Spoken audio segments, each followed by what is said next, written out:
So dudes, I've wanted to experiment with some font mods since I usually use kickstarts for ability regeneration. I've settled to create a build using Star Eater skills that allows for combat at any range and pushes super damage and uptime to the extreme. Star Eater skills buffs super damage by 70% while at 4 overcharge stacks, making the Silk Strike super hit like post-nut clarity after a bad decision. If all 14 light attacks hit their target, you're looking at a little more than 1.8 million total damage. This build supplies tons of orbs, so regenerating super energy takes no longer than 2.5 minutes. Let's get started. Silk Strike is the only super we have, but it's great. It clears rooms extremely fast and is one of the highest damage supers with Star Eater skills. I use Marksman Dodge for the lower cooldown and auto reload. Gambler's Dodge isn't necessary because Threaded Spike is extremely easy to regenerate. Threaded Spike is one of the best melee abilities in the game. It severs multiple targets, has extremely good tracking, and can regenerate on its own after catching it before it returns. Grapple was the grenade ability I went with because the grapple melee does very respectable damage and helps create orbs. The movement option it provides comes in very handy for evading damage. When we take a look at the aspects, we will be using Whirling Maelstrom and Widow Silk. Whirling Maelstrom causes tangles we destroyed to become Beyblades for 12 seconds. These fidget spinners track targets and unravel them on contact. They make for perfect grapple points for constant grapple melee attacks. Widow Silk grants an additional grenade charge and causes grapple to create a grapple tangle. A grapple tangle will not be created if grapple hits an enemy or an ally. Fragments for the No Nut November build are Thread of Fury, Generation, Transmutation, and Warding. Fury grants melee energy for dealing damage from tangles, which pairs well with the fidget spinners from Whirling Maelstrom. Generation generates grenade energy for every instance of damage we deal to enemies. Transmutation causes weapon kills to spawn tangles while Woven Mail is active. And finally, Thread of Warding grants Woven Mail upon picking up an orb of power. It's armor time. On the helmet, I used Harmonic Siphon, Special Ammo Finder, and Font of Wisdom. Special Ammo Finder can be swapped for the heavy variant if you like. For the gauntlets, I went with Font of Focus, Heavy Handed, and Focusing Strike. With the chestplate, there were Charged Up and 2 variable resistance mods. However, Charged Up can be swapped for melee damage resistance for better survivability. On Star Eater skills, I chose to go with Recuperation and 2 copies of Strand Weapon Surge. One Surge can be swapped for Absolution for more ability regeneration. And on the cloak were Bomber, Time Dilation, and Reaper. This is the first build that I will not press you to use 100 resilience. If you feel more comfortable using it, go for it. I felt comfortable at 80, even in the Legend Lost sector in the background. You should aim to have points in other areas like mobility, discipline, intellect, and even strength. This build hinges on lowering ability cooldown to create orbs, so ensure that you don't neglect one stat to max out the other. I heard that subbing makes orbs supply even more super energy. Try it out if you want to.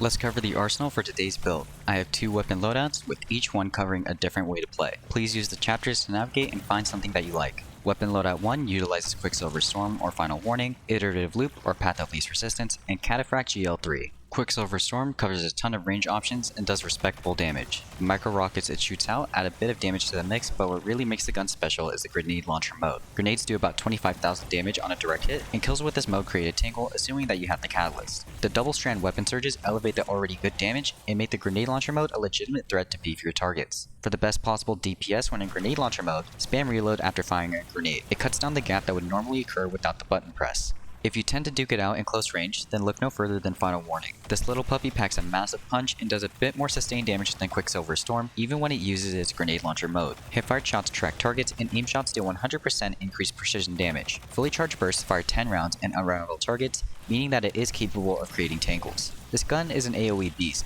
It always takes me by surprise when I use it. The charge mechanic takes some getting used to, but it shreds through enemies so fast that you might end up using this more than Quicksilver. Iterative Loop provides some AoE damage via Volt Shot and special DPS when the situation calls for it. I mainly use it for bursting on champions and applying the Jolt debuff to beefier targets. Iterative Loop can be crafted with lead from gold in the 3rd column for better ammo economy. I would recommend using this if you know how to navigate close quarters combat. Path of Least Resistance is the second choice in the energy slot and caters to the slower, more methodical players. I used my Shoot to Loot and Volt Shot roll when testing, and it helped me play a bit safer. Picking up orbs and ammo from the distance saved my life so many times that it's something I look for in other weapons. Keep in mind that picking up orbs procs the bonuses from Thread of Warding, Font of Wisdom, Font of Focus, and the 2 copies of Strand Weapon Surge. If you're using this weapon for safety reasons, I would recommend pairing it with Quicksilver Storm since it can kill enemies at a longer range than that of the Final Warning. Cataphract GL3 is my go-to Strand heavy weapon for DPS. I have a Spike Grenade, Demolitionist, and Cascade Point roll, and it's part of the reason why I lost No Nut November. Spike Grenade increases direct impact damage by 50% for higher DPS. Demolitionist is primarily used for the automatic reload on grenade cast.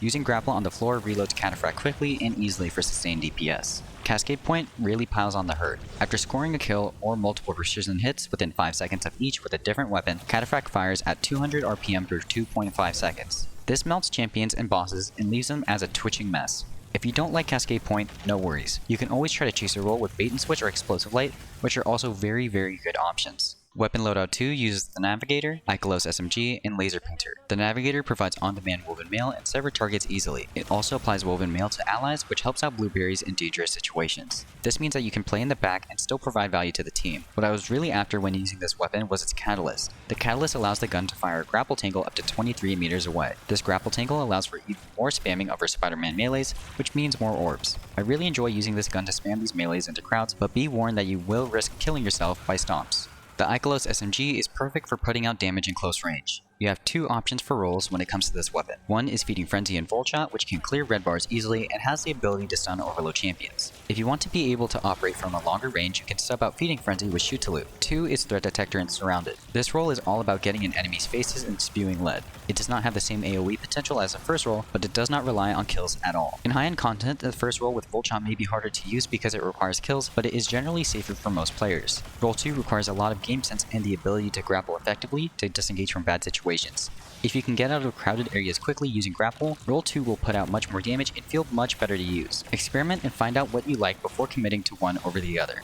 Laser Painter covers the long range damage. I have an auto-loading holster and vorpal weapon roll, but there are a few good options out there. Some that come to mind are Clown Cartridge plus vorpal weapon, Rapid Hit plus Golden Tricorn, and even Rapid Hit plus High Impact Reserves. For the highest damage potential, I suggest chasing a Golden Tricorn roll. Getting 2 stacks of the perk is fairly easy due to Threaded Spike being able to kill ants quickly and with little effort. If that doesn't work, you can always use a grapple melee. The 50% damage bump can serve out dirt naps to any champion you encounter, assuming you land your precision shots. I know this gun requires playing Gambit to get, so feel free to use any other Strand heavy you like. There's always Cataphract GL3, but there's also Carax's Distress and Semioticia. Gameloop time. The main point of the build is to create as many orbs as possible to build super energy faster. The minimum super energy an orb can provide is 0.8% of the super bar. Star Eater skills causes all orbs to grant an additional 2% super energy. At worst, this means we had to collect 36 orbs of power, disregarding passive super regen. You want to kill enemies using your Strand weapons, Threaded Spike, or grapple melees to generate orbs. You can also dodge and get a weapon kill to spawn orbs via Reaper. Pick up the orbs to activate Woven Mail, Font of Wisdom, Font of Focus, and Strand Weapon Surge. This will make killing enemies easier and speed up the process.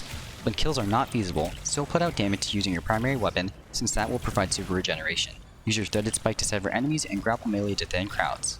The whole build is basically an orb simulator, so just play using your head. Rinse and repeat. I hope this build is fun for you guys, because I find it to be a breath of fresh air. I don't really like switching exotics and DPS phases, and would much rather just stick to one throughout my time in a mission. Let me know what you guys think.